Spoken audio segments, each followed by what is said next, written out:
We're always glad when the weather forecast announces high pressure. If, on the other hand, low pressure threatens, we know that bad weather is approaching.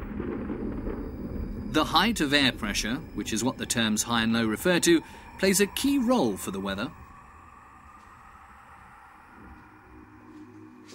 This was discovered by scientist Otto von Guericke in the 17th century.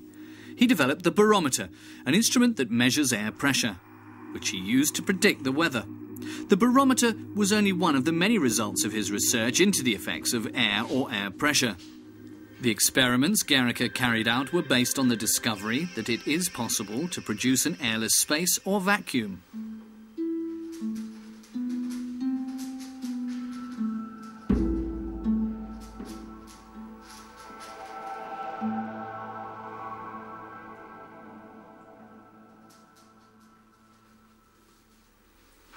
When Otto von Guericke began his scientific career, he was already 47 years old and a highly respected man. Guericke was born into a patrician family in 1602 in the city of Magdeburg. He studied law in Leipzig and Jena. He then pursued his scientific interests and studied fortress construction and mathematics in Leiden. But initially, the world of technology and science was only a sideline for Guericke. Other duties awaited him. In 1626, he was elected alderman of Magdeburg. Times were hard. The 30 Years' War was raging in Central Europe. As a free imperial city, Magdeburg was caught between two fronts. In 1631, it was besieged by imperial Catholic troops. Over 20,000 people were killed. Guericke's family survived. As a result of its near destruction, however, Magdeburg lost its independence. A year after the Inferno, Guericke came up with a plan to rebuild the city. In the following years, he promoted the implementation of his plan as developer and treasurer. Guericke eventually became one of Magdeburg's 4 rotating mayors and the city's diplomatic representative.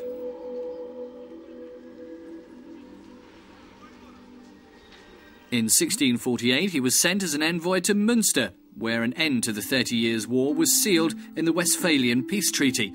Thanks to Guericke's negotiating skills, Magdeburg regained its independence, at least for the time being.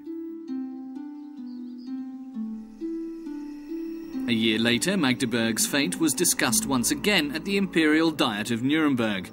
Negotiations went on for several months.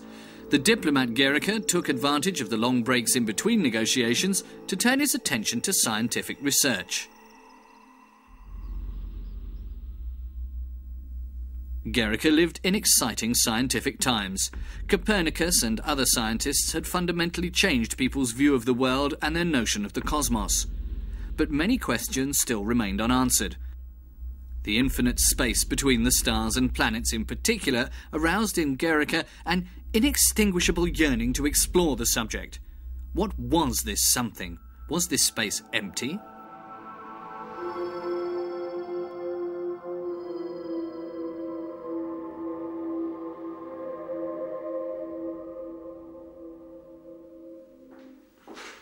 Guericke was also a practically minded man. He was convinced that rhetoric and sophistry were of no use to the natural sciences. He wanted to prove facts through experience or sensual perception.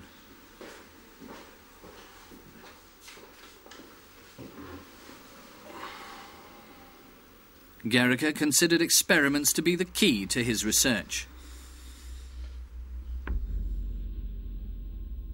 He wanted to explore the empty space between the stars by artificially recreating it here on Earth.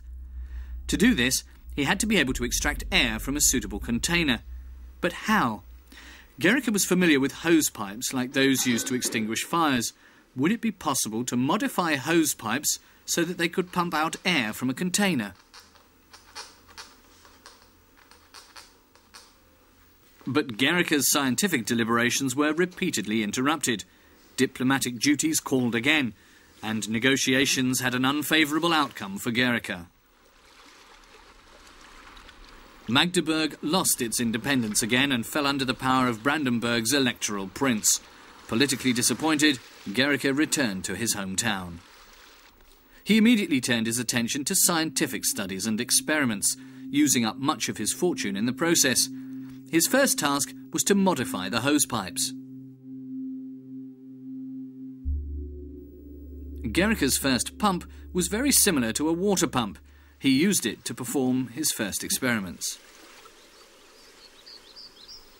He filled up a barrel with water and closed it as carefully as possible. Then he extracted the water with the help of his pump. Did this leave an empty space in the barrel?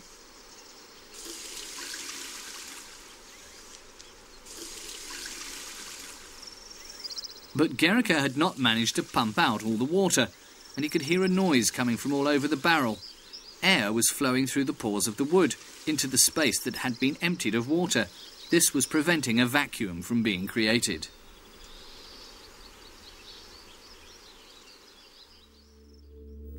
Guericke set about improving his pump so that air could be pumped directly. By pulling back a piston, air could be sucked out of the container. When it was pushed in, the cylinder was emptied via a valve.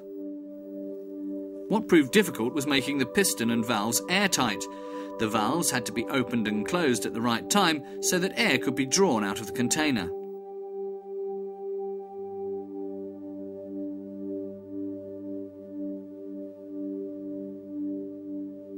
The next time he used a copper vessel instead of a wooden barrel.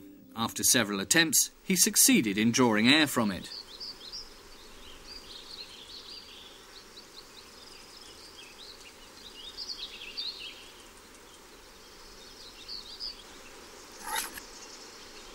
Guericke had produced a vacuum for the first time.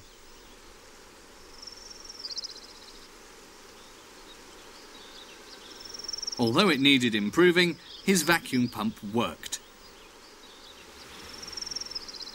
One important experiment involved weighing the container before and after pumping.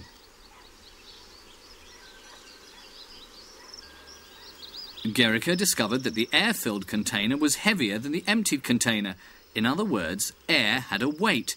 It was heavy and therefore exerted pressure on everything on Earth. Guericke was fascinated by the force of air pressure. To demonstrate it more clearly, he came up with a spectacular experiment in 1661. He joined together two brass hemispheres with a leather ring and wax. He then pumped the air out of the enclosure.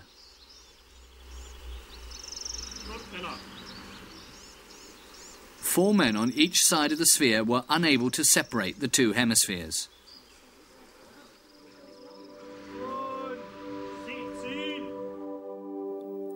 Air pressure was holding together the hemispheres from the outside because air was no longer present inside the sphere.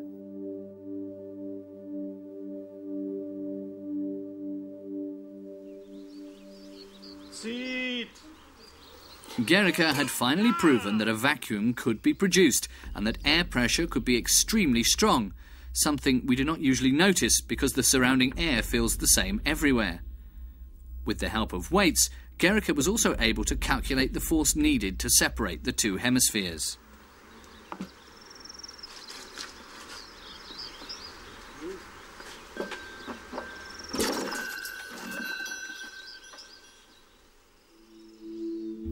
Guericke's research brought him increasing fame.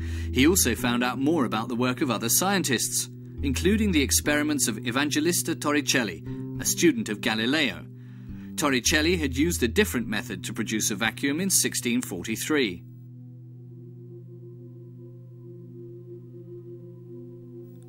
Torricelli filled up a glass tube, sealed at one end, with mercury. When he placed it on a mercury-filled dish with the open end facing downwards, the mercury column subsided under its own weight. Above the mercury level, there was nothing, a vacuum.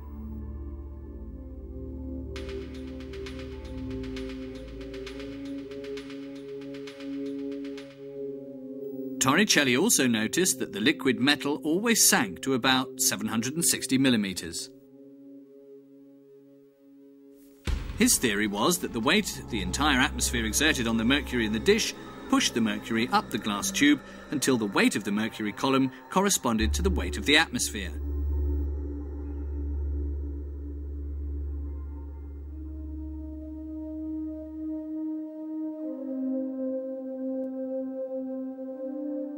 The French scientist Blaise Pascal picked up on these ideas. To test Torricelli's theory, he suggested measuring the height of the mercury column on a mountain.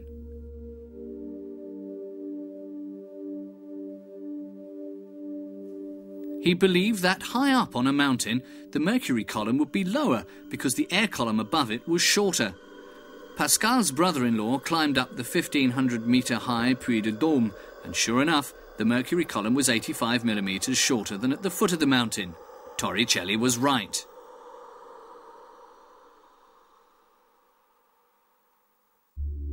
The mercury column in the glass tube proved very useful because this instrument made it possible to measure the height of a mountain above sea level. The barometer was named after the Greek words baros for weight and meter for measurement.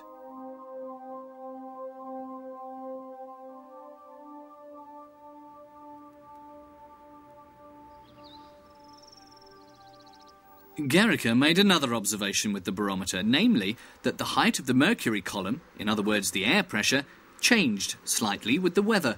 By measuring air pressure and air temperature, he made his first weather forecasts.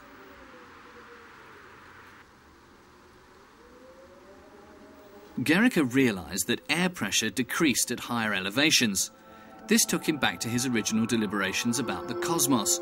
He was convinced that the atmosphere was not infinite, but that it gradually became thinner until it eventually disappeared into nothingness.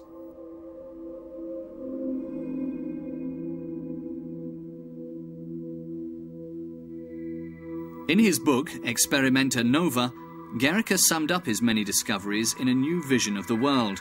Apart from the material things created by God, he claimed that there is an infinite space in which all things are embedded.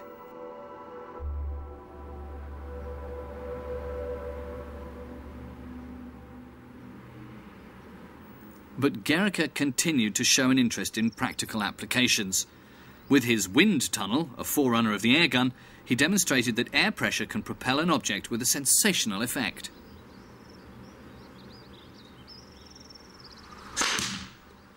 He also demonstrated another use for air pressure with his atmospheric lifting device. He attached a rope to a movable piston in a cylinder. This was attached to a lifting board via a winch. When Guericke sucked out the air from between the cylinder and piston, the external air pressure pressed the piston into the airless cylinder so that the board was lifted. This experiment proved to be groundbreaking for the development of steam and combustion engines.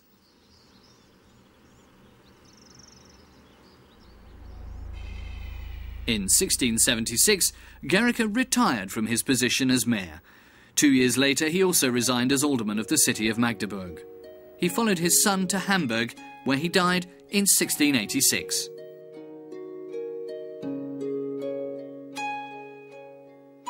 Germany's first experimental physicist was buried in Magdeburg's Johanneskirche. His death was mourned widely.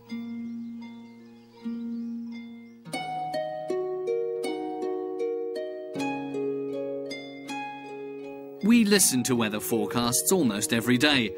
None of these scientifically proven weather predictions would be possible without the discoveries and inventions of Otto von Guericke.